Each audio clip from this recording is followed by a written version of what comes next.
That mortgage renewal wave we've been talking about for years is here right now.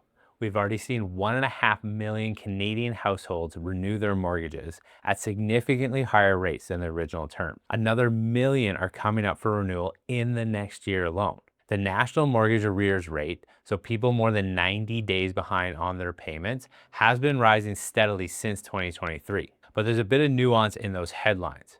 Arrears are still historically low. We're not in a crisis, and what CMHC is flagging is a concentrated regional problem, not a national one. Toronto's the main pressure point here.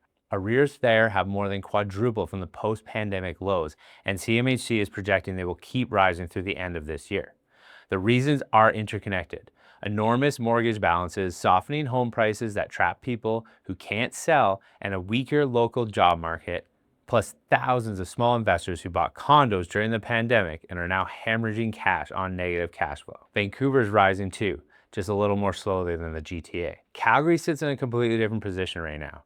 CMHC's own data shows Calgary arrears rate has actually been declining since late 2024 and is forecasted to remain moderate through this year. Edmonton carries more risk tied to local job market conditions, but both Alberta major cities are nowhere near the pressures that we're seeing in the GTA for mortgage arrears. CMHC identifies pandemic-era first-time buyers as the single most vulnerable group nationally.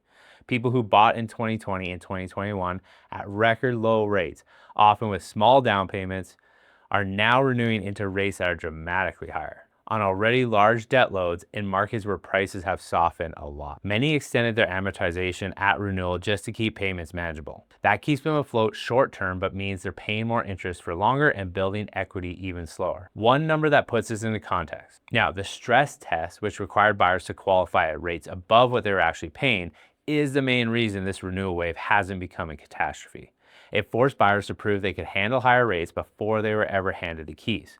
Without it, CMHC says arrears would have risen much more sharply. If you're renewing in Alberta this year, do not just accept your lender's first offer. Make sure you shop around, talk to your mortgage broker, and with Calgary's market in a position it's in, you have options that many Canadians in Toronto and Vancouver simply don't right now.